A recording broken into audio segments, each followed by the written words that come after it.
Spit Studios, not my bedroom. Again, I keep thinking we're going to be sticking to a studio, and then we don't have time to film in a studio, so I do an episode of my bedroom, and then I go back to my bedroom, and then I come out and go back to the studio. Hopefully we stick in the studio from now on, because, to be honest, the vibes are better. I have people around me who can actually talk and I can bounce off of to talk about some sports, which is exactly what we've got down today. Lots of Canucks to talk about. Really back-to-back tough losses. One to a bad team, one to a really good team. We'll get into all of that stuff. But before we do, very important to introduce who I have sitting next to me right now. You guys should know Big Red by now. He was on one of the previous episodes. And to my left are two people who you definitely won't know who they are, but that's about to change. This is Aiden Singh. He knows a thing or two about a thing or two. And beside him is Thomas Adams, the biggest Juan Soto fan in the world, and will not shut up about it. But before we never talk about baseball, I'm going to ask you guys this question to kind of lead us off here. So, to say the Canucks have had kind of a weird start to the year, I think would be the best way to describe it. It's not like they suck, but especially compared to where they were at this point last year with them being easily at the top of the league, top of the division, it's below expectations to where we thought they were going to be, especially with the amount of talent that they had on their roster coming in and the amount of continuity that we thought we would have coming into the year. So, before I get into my big overcoming reason, what do you guys think is the biggest reason as to why this Canucks season has not exactly gone according to plan so far? Big Red, I'll start with you. I gotta go with the inconsistency in the lines. We haven't had the same, three guys start on the same line in a while.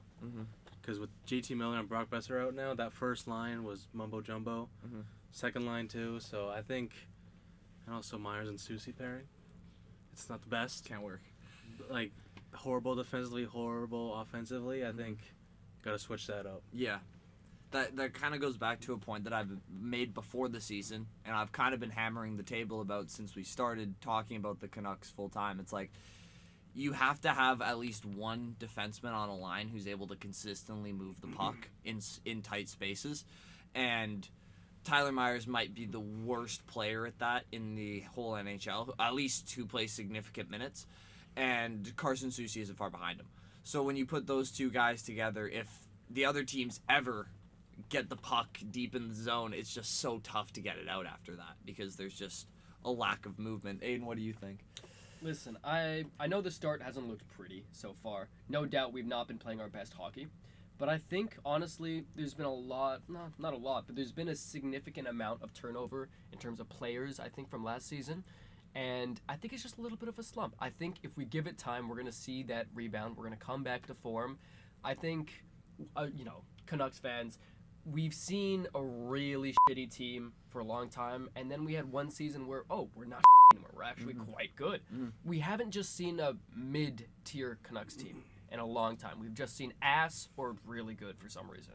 So I think we just need to take some time, relax, and we'll get back to where we should be. Tom, you mumbled this, but family-friendly show. Family-friendly show. Okay. I'll bleep that out. It's fine. Viewers, apologies for any discussion. We like to keep it, kids like watching the Canucks, bro. Apologies. Come on now. My deepest We're apologies. supposed to be role Watch models. it when I was 6. My fault. I didn't realize this Cool was story, bro. Wait, so hold on. I don't. So how can you say it's a slump when the lineup right now just sucks? I'm looking at it on paper. I'm sorry. Yeah. In front of me, Sure. and this is courtesy of Daily Faceoff. So if this isn't correct, blame them, not me. But guys, Kiefer Sherwood's our first line right winger right now, and I'm sorry, but he's a first line AHL right winger, no doubt about it. But you're not a big fan of Sherwood? Wait, he's good, but Pedersen's on the first line. Huh? With Nebraska on the first line? Yes. When is this for? Huh? For next game? This is for next game. This was also it's last supposed to game. be. Or is that last game? This was also last. This is projection. Yeah. Okay, and then your second line is Suter, Joshua Garland. That's fine. That's fine. Dominant third line, but that's where you want it. You want it on your third line. The second line you want to reserve for the Pedersen line, ideally. So then you go to your third line where it's Danton, Heinen, Bluger, Leckermecki. I'm sorry, but I Like, don't Hermann trust just got that. sent down. Exactly, Yeah. but no matter who they bring up, I don't trust that line defensively. Worse, which for a third line, again, you want someone who can shut people down. And then fourth line is an AHL second line. Like, you have Arshdeep Baines, Aturati, and Hoglander, who, like, I like Hoglander, but he needs support around him to really do Yeah, anything as a like, skill guy. You can't put up that lineup against NHL line and think like you're gonna get any points. Especially against the Rangers. Yeah. That's Think you're the gonna whole get thing. points on that line? I don't. Like, no. I don't. And the thing, okay, why can't they win at home? That's the thing. Yeah. See, no, they have not. They've barely won at home, and also they barely win against decent teams. Like, you lose to the Oilers 7-3. Preds are bad, but you lose to the Rangers. You beat the Kings, which is strange. Maybe my thing makes no sense. You lose the Hurricanes, you lose to the Devils. I feel like you can only beat like the bottom feeding teams right No, now. I totally agree. And can I give you my theory Yeah. about that? Yeah. Canadian markets are obviously the most high pressure, and I would say it probably goes Toronto, Vancouver in terms of power rankings for how much the city is invested in their specific sports team. Obviously, it's all about the Leafs in Toronto. Going into last season, did anyone really think the Canucks were going to make a deep playoff run? I think we all would have been excited if they made the playoffs last year. You know what I mean? That was kind of it, like, you know, fighting for a playoff spot. Hopefully they get in, maybe win a round, which is what they ended up doing. This season, though, if they don't make it past the second round, it's a disappointment. Like, listen, Yeah. you've got all of your core pieces in their prime. For Hughes, especially your best player, this is like the heart of his prime. This might be the best he'll ever play. Obviously, he has a couple more years playing at this level. But these years where Pettersson's in his mid-20s and Hughes is in his early, like, you got to take advantage of those. And coming into this season with that pressure of the market and with, like you said about their home record, Yeah. I wonder if those two things are interlinked at all. That home crowd kind of as a burden more than a source of energy. They're pretty quiet this season. Yeah. When I'm watching on TV, unless Crazy P's getting them going, it's like the Toronto Stadium. No, I agree. Oh no, it's the. I see no one in the lower bowl, but the upper bowl's packed. Yeah. 'Cause Yeah. The lower bowl costs So like expensive, $700. man. Dude, like, for viewers out there, we all live in the Vancouver area, big Canucks fans. How many games have we gone to collectively? You've gone to one. I got a free ticket. That's Yeah, a why. free ticket. So he went to one. You haven't gone. You Nope. went to one. I'm going to one soon, but like it's like I got a gift card to Ticketmaster. If for 2 tickets in the upper bowl, that's $300. Dude, that's What so game are you crazy. seeing? I don't know yet, but I'm planning to see one. Well, you said 300 a piece or 150? No, Okay. 150 a piece. But Yeah, that's but for upper bowl is You can nuts find- though. But back in 2019 when they were kind of hot garbage, I could $40. get 150 for lower bowl for 2 tickets. Like, oh my gosh. Okay, but that brings me. What is going on with the Canucks? What is Rick? I thought he was I gonna know, say I know. something about baseball. What is- I Juan swear. Soto is not a Blue Jay. What is Rick Talkett doing, and what is wrong with the team's mental space right now? Like, it seems like they have all the talent they need. Even losing Besser is a big hit. Of course, Miller's only been out for 1 game. And I think Joshua makes a bigger impact than you think, so him being back is going to help. But what has been with the team's mental space? Like, it seems like they're competitive, they're doing their best, they're a talented team, but they just, in the end, can't get it done. Well, before you can win, you have to learn how not to lose. And I think that translates from year to year where a team's vibe and their chemistry, you have to have that mentality of we are going to win instead of we're, going to try our best to win. So when they get into these third periods that they haven't been closing out lately, it starts to meticulate and starts to get into your head where, can we close this game out? When they pull their goalie, are we going to be able to make that last defensive stand? And also what you brought up about Talkett's really interesting because the way they've built their roster is around his system. A lot of, obviously, very defensive focused, winning puck battles in corners and all that stuff. And what you need for that, big bodies. And, again, I hate to Myers beat and this Desharnais. dead horse, but goodness gracious, the D can't move the puck. And I get it. You want to win those puck battles in the corner, that's cool. But you know what happens when you win those puck battles? What do you have to do in your own zone? You have to break it out. You have to break it out. Someone's got to do No it. more Myers bank passes off the board. Right, like how many Oh, times man, does he just Cats turn the off the puck board. over? Like, gosh, it drives me mental. So I hate to keep beating this dead, but like the way they built their roster, I understand for this system, but they don't understand that there needs to be versatility within these units, and I don't think they have that outside of Hughes. And Hronik's been bad this season, flatly. And that's what's losing them games. And then at the same time, like, other day Islanders play the Canucks like a week ago now, or maybe it was this game. But Rick Tocchet says, "I mean, I thought we were ready. We weren't ready." What the hell does that mean? You thought we were ready, bro. I thought we were ready. Turns out we weren't like ready. the impression. What does that mean? What the hell does that mean? Wait, Rick, what did you think of the game against the Rangers yesterday? What were your impressions? Yeah, I thought we were ready. We weren't ready. And guys, I thought we were. It's on me. It's on me because I thought we were ready. What does that mean? What does that even mean? No, you gotta I be agree. ready. I agree, and listen, I am easily probably the biggest Canuck critic out of all of us, or the biggest Canuck skeptic. But even I have to cut the roster, coaching staff, all of that somewhat of a break. When you lose your second leading point scorer, another top 5 point scorer, Your top goal scorer. And add on to that, your Vezina candidate from last year has some mysterious alien-like knee injury that you don't know what's happening. Like, yeah, that's another thing about the mentality, Thomas. Like, it's something in the back of the player's head. Like, is this guy coming back? You know what I mean? I feel like it would give another bolt of energy if they had like a set date on Demko. Oh my god! At this point, like, let Demko walk. Just sign Shesterkin. Okay, so that. Okay, what? Shesterkin was like 13. Yeah, it's fine. Demko's he ain't it. Dude, you were just talking about for the last like 2 hours how you don't want to like spend money just to spend money. No, exactly. But I'm saying, like, Demko. You're just going against that. He can't be this unreliable. Like, what do you mean you don't have a date on your knee? It's not his fault. It is his He's not fault. the one who tells his knee what to do. Like, you got to be a little Never bit seen more before robust injury. than that. I think so. Like, you're not gonna get if you're gonna pay this guy so much money, which he's coming up on free agency, you want to get a full season's worth of games out of him. Well, duh. That's something. Yeah. That's So what are something. we doing here? Listen, that's something they're gonna figure it out at the negotiating table, right? That's not something we can figure out right now. Yeah. Like, yes, Canucks should resign him. For how much, I don't know. It depends on how available he is. Okay, That's so- something they're gonna figure out. I there. think my emotions are just coming over me. The Canucks are not doing well, and it's taking us. Let's pretend, for instance, that anymore. they have similar salaries. Let's say both Yeah. around 9.5. Demko and Brock Besser. Okay. Let's assume they're both Okay. around that 9.5 mark, because I think that's about what they both get. Maybe I Besser think get. Besser's a little less than that. Maybe Demko will get a bit more than Besser, just because goalies are a lot less, a lot more in need than a winger. But let's just say they're similar. Okay. Who would you want to re-sign for the future out of those two? Am I going first, or are we going? Yes, someone you else? are. No, You're talking. you've been yapping enough. I I want have to been start. I want to start with Big Red. Going Big Red. I'll take Besser. Why? I don't know. He's a goal scorer. We don't have many of those. We don't.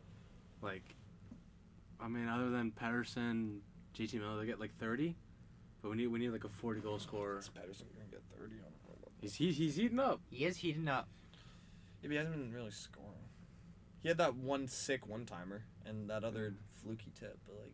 I don't know, but he's and like It don't matter. He's our in the biggest last 9 games, he's contributor. had 9 points, which is looking good compared to 4. Okay, in the but first 9. again, I hate this. This is a whole nother thing, but I hate that the expectations for Pedersen have gotten to this point where a point per game is like, ooh, No, well, like we're paying him $11.5 million. obviously that's not like what you want, but it's better than 4 points in 9 games to start the season. Okay, awesome, but like, bro, I'm sorry, Exponential you're on a growth. good. Wait, what's his contract specifically? What I want to get this exactly right, because I don't want to undermine this guy by a single dollar. So, like, 11.6 million for a point per game, and we're celebrating that. But like, what do you mean? Like, he's coming off a obviously knee not gonna injury. be McDavid. He's not gonna like deke out the whole defense and. I don't offense need and him to then be do a McDavid. defense. I need him to score 100 points. Is that too much to ask? It's not too much to ask, but honestly, who cares if we're winning games? But we're not. Okay, but You he know, was going Thomas through a Goa knee injury, to and he's put the finally mouse on the coming out of computer. it. Yeah, but here's the thing about that. Like, it's hard for me to keep giving this guy, we hurt his shoulder the other day.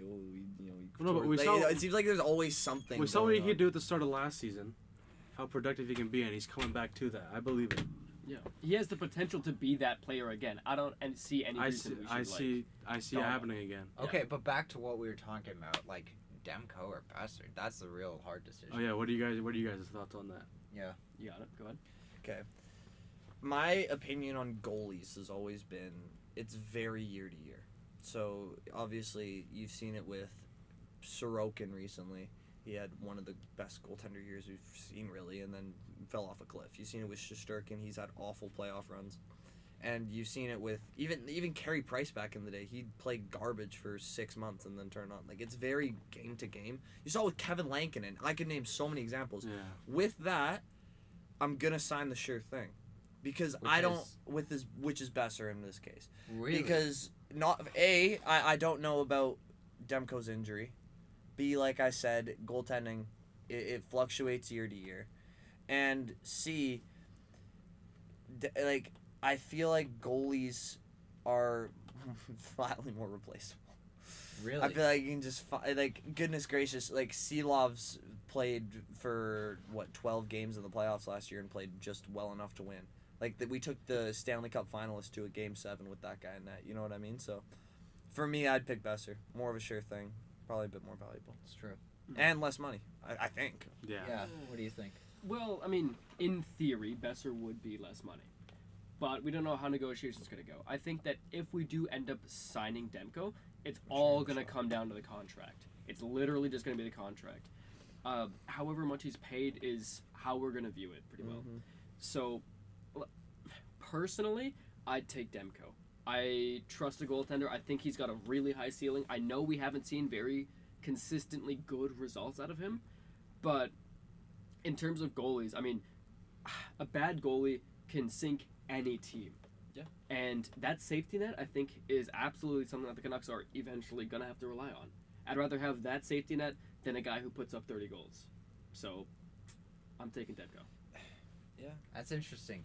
So, no, this is kind of interesting because I've thought of this probably more about how Juan Soto is going to be overpaid. We're talking about Besser and I know, Demko. Okay, but get if this. you say the words Juan or Soto for the rest of this episode. I think it all is going to come down to the years. Because what kind of contract is Besser going to look for? Is he going to look for 8 years? He's like 28 right now, I think. If he does, he only has like 4 more years left in his prime. If he's 28, he's going to want to get paid till he's about 35. Yeah. So if you want that kind of money, I think 7 or it's 6. hard to give him, like, I'd say he'd make like probably like $8 million a year. Besser? That's Yeah. what I'm guessing. 8.5. 8.5, something like He's that. the thing is, like, even this year he's been playing great. So I think Yeah. that's So it's just good. it's just gonna He hold finally him broke out Go up. last Yeah. season. But then, like, so if you're good, I don't think you can afford to pay him till he's 35. If you're the Canucks right now, I'm the Canucks GM. I'm like, do I pay?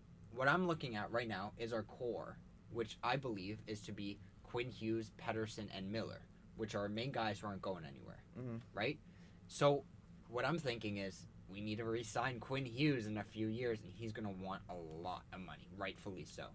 So if Besser's contract doesn't impede with having to re-sign Hughes, like, it's like 3 more years till they have to re-sign Hughes. Yeah. If they sign him to a short 3-year deal with big money, then I think maybe that's worth it. If not, I feel goalies are the most impactful players on the ice when they play. Yeah. But I find it hard to take a risk on Demko knowing his injury history, knowing that he'll probably only play like 50 games a season. And it's a big dilemma. I think by watching this season, I've figured out that Besser is not easily replaceable. Here are 2 contract financial issues that the Canucks and Canucks fans don't think about, but they're gonna rear their ugly heads eventually. Which is, you mentioned, and I'm gonna use your words, the core you noted as Hughes, Pettersson, Miller. As the three main guys. Okay, so those are the ones you named. There is a significant age gap between Pettersson, Hughes, and Miller. Yeah. So that's about 5-6 year difference. Why that matters is when you have a core of players. Boston did this for years. Chicago when they had their dynasty. You want them on similar deals, so that when they're done and your core is over, it's easier to rebuild because your cap situation's kind of reset. Yeah. Miller's on a different timeline. How many years does Miller have left? Miller's till he got regressed. Miller's got till he regresses. probably another 2 years, I'd say. I was gonna say definitely two has. more like great Two more seasons. great years and probably 'Cause- 2-3 more good ones. So when I Yeah, said like when 30 core, more. I meant like if we were to lose Miller right now, Canucks trade Miller, like what's the point? I of even agree, competing? but here's the other issue. Hughes is a blank check guy. You give him whatever he wants. Yeah. So not only do you have conflicting timelines, you also have a guy who's literally, you give him whatever he wants, so you don't know how should. much you're going to have to work with. That So is I true. think that issue is coming down the line way faster than Canucks fans think, and I think it's going to be an issue with keeping this core together, especially for Hughes. We also gave Fronek like 8x8. 8x8, which is Right. just nuts. But then It's just, I get he's a right-handed defenseman, but like, I if mean- he's a Good, bad he's hockey really- player, Hronek? he's been playing like a bad hockey player. Like he- the his first half of potential last play season, amazing. he earned that. Yeah. But And after then that, and no. then the but then Yeah, the he was thing also I'm looking bad at. in the playoffs. Yeah. But the thing I'm Bad. looking at is I'm trying to find who the Canucks can replace if we were not to either re-sign Besser or Demko, because when Markstrom's contract year came, we had Demko in the system tearing it up against Vegas in the playoffs in like the bubble, so easy to let Markstrom walk when you know you have that I was guy never a coming in. Markstrom fan. Really, but Come he was on. really good. Anyway. Come on. He's But then alright. you can it's an easy decision to let Markstrom walk when you know you have Demko coming up. I don't think Shilovs or Lankinen have the capacity to take Demko's role as starting goalie for the Canucks. Well, Lankinen clearly doesn't. Neither does like- really Shilovs at this point. Yeah. At this point, and then if I'm thinking like who can replace Besser, like you're relying on some of these young guys coming up. Either you sign someone out of free agency who's going to be would have to be cheaper, or you're relying on the young guys who I don't think replace that 40 goal scorer role. You know, just pure goals. Buddy, that's like saying you can't replace a 35 point per game guy in the NBA. Like those guys aren't easy to find. I understand. You got to draft Yeah, them. exactly. So I think it's a tough decision. It has to revolve, of course, around the captain, Quinn Hughes. So I'll look to the future and then we'll wrap up here. Yeah. What do the Canucks need to do to turn this around and get more dubs, you think? Like, is it a roster issue? Is there anything they can do with coaching? Another. I think the team has to be ready. Just not ready. There's no ready. Just not ready. I don't know what to tell you. Well, We just obvi- weren't prepared. Mentally prepared. Obviously, we need Besser and Miller back. Yeah. Oh yeah. But I think adding another defender who can skate is so crucial. Here's the one thing. Oh, fucking amen. What I'm gonna say also. I know. Just say it. Lecker. No, I was talking about we're on a time crunch. Leckermecky now with Miller and Besser out. This is a Rick Tocchet thing. He needs to be encouraged to just play hockey and just play offensively free, because I think he has so much talent, and that talent's obviously is going to be constrained by the Tocchet system, as it should be when you have your primary goal scorers in the lineup. When you don't, go nuts, buddy. In the offensive zone, try a couple dangles. But now they just send him down. I know so. it's crazy. So, but They here's the just sent thing. him down. I think they do that for cap reasons, because you Yeah. build up your cap space, Yeah. the amount you have free space on your roster. It Yeah. compounds. So he'll come back up probably in a couple of days. Yeah. When he does, he's got to be the driving force of offense, along with Pettersson, obviously. Thank you all so much for watching. As always, please leave a like on the video if you enjoyed what you saw today. Please subscribe. The Spit Sports Show somehow just hit over 360 subscribers. We have enough. Please leave a comment. I love reading and responding to comments and talking about sports, because believe it or not, I enjoy talking about sports. Really? Actually. Oh. Who would have known? It's, He's ready. thank you all again so much for watching, and I will see you all in another video. Peace out.